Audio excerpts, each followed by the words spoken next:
Di dalam Al-Quranul Karim Allah Subhanahu wa Ta'ala menyebutkan tentang ayat di mana pada ayat itu Allah Subhanahu wa Ta'ala memberikan amanah. Amanah ini ketika di-offer, ditawarkan kepada langit dan bumi serta gunung ganang, mereka menolak karena beratnya menjalankan amanah tersebut. Inna aradna al-amanata 'ala as-samawati wal ardi wal jibal fa abaina ay yahmilnaha wa ashfaqna minha wa hamalaha al-insan innahu kana zaluman jahula. Kami Allah menawarkan amanah kepada langit-langit, kepada bumi, kepada gunung ganang. Mereka enggan untuk menerima amanah itu karena mereka segan, tidak mampu menunaikan tanggung jawab amanah tersebut, dan amanah itu dibawa oleh manusia.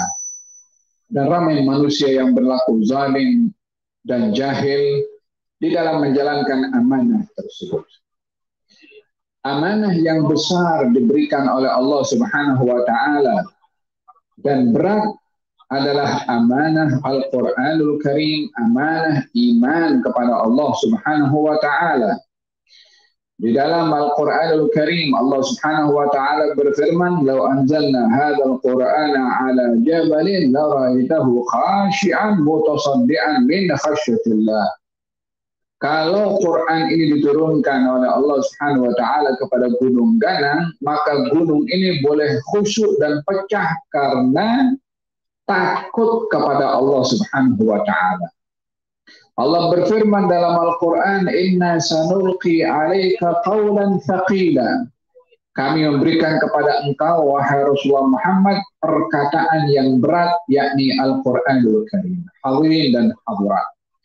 Ayat-ayat yang saya bacakan tadi menggambarkan, menceritakan tentang amanah yang diberikan oleh Allah Subhanahu wa Ta'ala kepada kita manusia.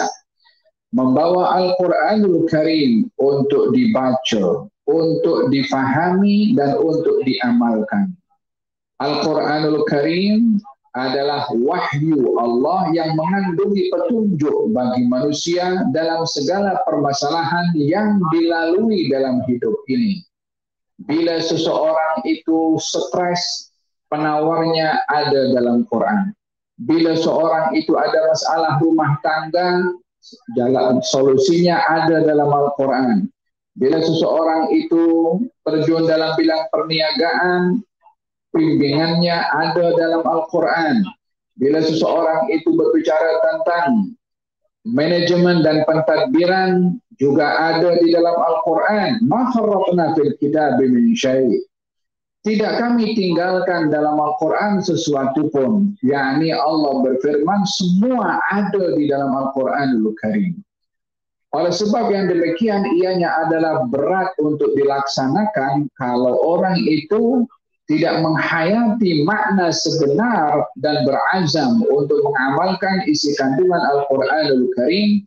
Oleh sebab yang demikian, di dalam kita memikul tanggung jawab amanah ini, hendaklah kita bersungguh-sungguh menjaga Al-Quran, membaca dan menghayati serta mengamalkannya. Baginda Rasulullah Shallallahu Alaihi Wasallam bersabda, "Man ja'al al-Qur'ana amamahu qadahu ilal jannah." Siapa orang yang menjadikan Al-Quran di hadapan, maka Quran akan membawanya ke surga. Wa man ja'al al-Qur'ana khalfahu qadahu ilan nar. Barang siapa orang yang meletakkan Quran di belakangnya, maka ia akan membawa ke neraka. Maksudnya adalah orang yang menjadikan Quran di hadapan sebagai imam, sebagai ikutan, sebagai panduan, maka Quran akan membawa orang itu ke surga. Tapi kalau orang membelakangkan Al-Quran, meletakkan Quran di belakang, hawa nafsunya di hadapan, ambisinya di hadapan, keinginannya di hadapan, bahkan untuk mendapatkan keinginan yang diinginkan oleh hawa nafsunya, terkadang guna Quran untuk sampai kepada matlamat dan keinginan hawa nafsunya, maka ini akan membawa dirinya ke neraka disebabkan oleh karena membelakangkan Al-Quran Al-Karim. Oleh sebab yang demikian, di dalam hadis-hadis Nabi Muhammad sallallahu alaihi wa ala alihi wasallam diperintah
dengan tidak mengamalkan isi kandungan Al-Quranul Karim. Oleh sebab yang demikian, Al-Quran bila dihayati dan diamalkan akan mengangkat derajat seseorang itu yang tinggi di sisi Allah Subhanahu wa taala. Inna hadzal Qur'an inna Allah la yarfa bi hadzal Qur'an aqwaman wa yadha'u bihi akharin. Allah akan mengangkat derajat dengan Al-Quran satu golongan, dan Allah juga akan merendahkan yang lainnya dengan Al-Quran. Yang menjaga Quran akan diangkat oleh Allah, yang merendah, yang mengetepikan Quran akan dihina oleh Allah Subhanahu wa taala. Baginda Rasulullah sallallahu alaihi wasallam ketika ingin mengebumikan jenazah dalam satu liang lahat, ditanya oleh Nabi, siapa di antara mereka yang lebih banyak menghafal Al-Quran? Maka dialah yang diturunkan terlebih dahulu sebagai penghormatan kepada Al-Quranul Karim yang ada di dalam dadanya.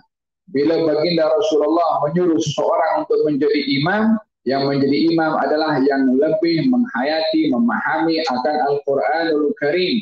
Ya ummukum aqra'ukum, yang paling banyak memahami, menghafal Quran menjadi imam di antara kamu. Oleh sebab yang demikian, Al-Quran mengangkat derajat seseorang, dan juga kalau diabaikan akan merendahkan kedudukan seseorang. Berapa banyak daripada manusia di zaman ini yang dianugerahkan oleh Allah Subhanahu wa taala peluang untuk belajar Al-Quranul Karim, lalu diabaikan peluang tersebut. Namun sebaliknya akan bertuah dan beruntung kepada mereka yang diberi peluang belajar Al-Quran dan juga menghafal Al-Quran, mengamalkan Al-Quran, maka Al-Quran akan menjadi peneman kepadanya di dunia, peneman kepadanya di barzakh, dan peneman kepadanya di akhirat nanti. Lihat baginda Rasulullah selalu membaca Al-Quran. Dan kalau membaca Al-Quran, memahami, dan kalau tidak paham, baginda bertanya kepada Jibril apa maksudnya. Supaya kita tidak tergelincir, hanya baca saja dan tak peduli makna. Mesti paham maknanya. Satu hari baginda Rasulullah SAW membaca Al-Quranul Karim. Khudil afwa wa'mur bil urfi wa'arid anil jahilin. Ambillah sifat maaf, perintahkan orang supaya berbuat kebaikan, dan juga berpalinglah daripada orang-orang yang jahil. Maka secara bahasanya artinya jelas, tetapi ingin tahu lebih dalam. Maka dalam hal ini baginda bertanya kepada Jibril alaihissalam. Di sini Nabi mengajarkan kepada kita, kalau tidak tahu hendaklah kamu bertanya. Innama syifa'ul 'ayyi as-su'al. Orang yang tidak tahu obatnya itu bertanya. Jangan sekali-kali menjawab soalan yang tidak diketahui apa jawaban sebenar. Jangan sekali-kali mengikut kepada hawa nafsu ketika menjawab soalan. ditegur oleh Allah Subhanahu wa taala di dalam Al-Qur'anul Karim, golongan orang-orang yang mengikut hawa nafsunya, yattabi'una illa dhanna wa ma tahwal anfus. Mereka itu hanya mengikut kepada hawa nafsu. Mereka tak ada malahum bihi min ilmin illa ittiba'adhan. Mereka tidak punya ilmu kecuali mengikut kepada prasangka sahaja. Hati-hati daripada menjawab soalan, daripada memberikan komen atau mentakwilkan sesuatu dengan hanya dasar prasangka. Maka ini adalah satu kesalahan yang besar. Baginda Rasulullah ketika tidak tahu satu ayat, maka ditanya kepada Jibril, wahai Jibril, apa maksudnya ayat ini? Di sini kita pun memastikan juga, kalaupun kita akan bertanya kepada seseorang, pastikan siapa orang yang kita akan bertanya kepadanya. Kalau kita sakit gigi, kita akan pergi ke dokter gigi. Kalau kita sakit kaki atau sakit telinga, kita akan pergi dokter pakar telinga. Kalau kita sakit mata, kita pergi pakar dokter mata. Jangan kalau sakit gigi, pergi dokter mata. Jangan kalau sakit mata, pergi ke dokter gigi. Silap keahlian dan kepakaran. Sama juga, ada masalah dalam hukum hakam agama, tanya kepada orang yang ahli dalam agama. Jangan tanya kepada internet. Jangan tanya kepada Google, karena tidak tahu apa yang disampaikan itu sumbernya daripada siapa. Kecuali kalau dia memang ada asas basic untuk dapat membezakan. Kalau tidak, jangan berfatwa ataupun jangan sembarangan bertanya kepada orang yang bukan ahlinya. Maka kalau sudah orang bertanya kepada bukan ahli, dia tak dapat bezakan mana yang betul, mana yang salah. Baginda Rasulullah ketika tidak mengetahui tentang ayat ini, Nabi bertanya kepada Jibril alaihissalam, apa maknanya ayat ini wahai Jibril? Maka Jibril mengatakan kepada Baginda Rasulullah, biarkan saya bertanya dulu kepada Allah Subhanahu wa taala. Jibril pun juga ketika ingin menafsirkan ayat itu bertanya kepada Allah supaya kita berhati-hati ketika membaca Al-Qur'an dan ingin memahaminya. Tidak mudah Al-Qur'an hanya dibaca dengan terjemahan kemudian kita boleh paham semuanya. Tidak demikian. Ada makna yang tersirat, ada makna yang tersurat. Oleh sebab itu perlu memahami kandungan Quran, belajar dengan orang yang ahli di dalam Al-Quranul Karim.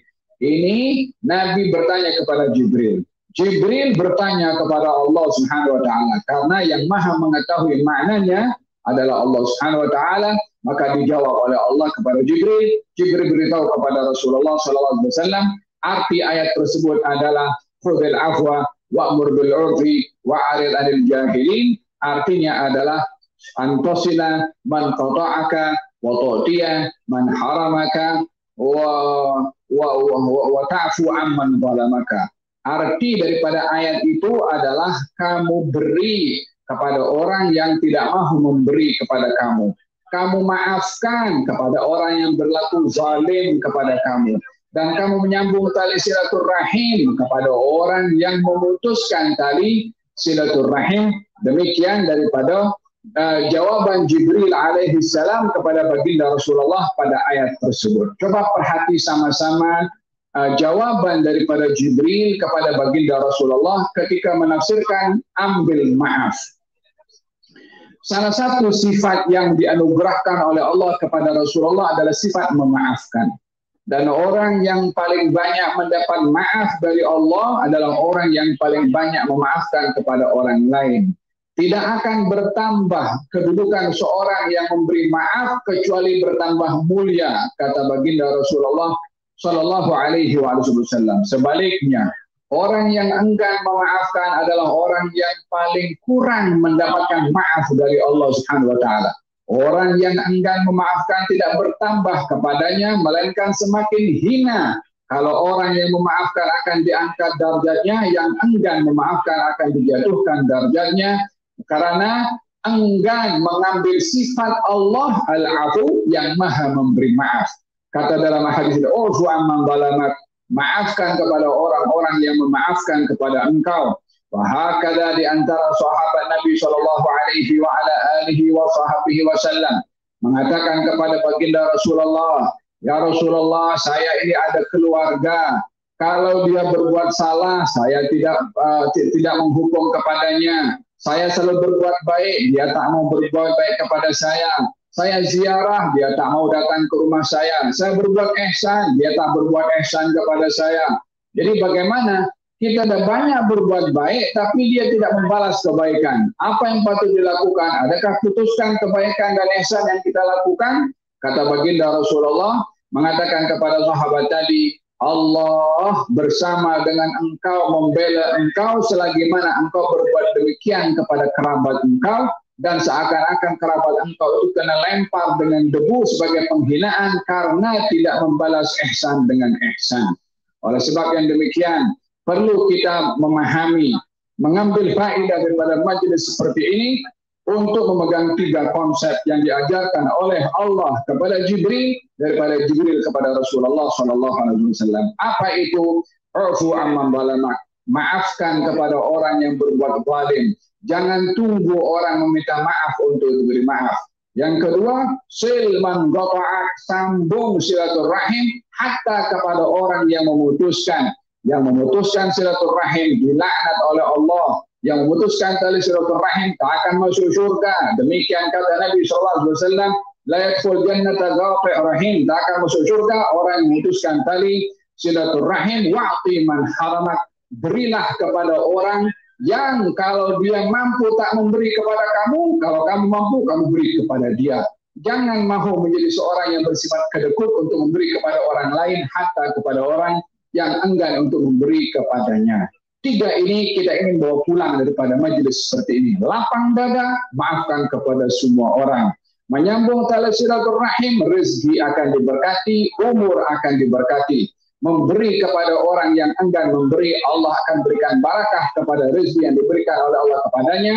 Semoga Allah berkati majelis kita pada malam hari ini, digolongkan oleh Allah golongan orang-orang yang baca Quran, menghayati Quran, membawa Al-Quran, memikul Al-Quran, beramal dengan Al-Quran, mengikut kemampuannya, dan semoga Allah Subhanahu wa taala menggolongkan kita dalam golongan orang-orang yang terselamat daripada kesalahan, daripada memahami Al-Quranul Karim, dan sentiasa dianugerahkan oleh Allah kebenaran di bawah bimbingan Al-Quranul Karim. Semoga Allah berikan kepada Syekh Abdul Razak Al-Masri dan semua para habaib, para asatidah, para tuan-tuan guru, darjat yang tinggi insyaAllah. Diangkat oleh Allah Subhanahu wa ta'ala kedudukannya, ditambahkan ilmunya, ma'rifahnya, dan juga diberikan pemahaman yang dalam Al-Quran, dan mudah-mudahan diberikan kekuatan membimbing kepada pelajar-pelajarnya Darul Masri. Dan semoga Allah SWT berkati kepada semua yang hadir di tempat ini, baik itu pelajar-pelajar, kaum ayah dan juga kaum ibu.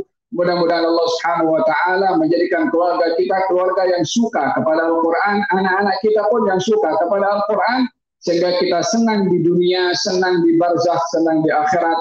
Amin Allahumma amin. Wassalamualaikum warahmatullahi wabarakatuh.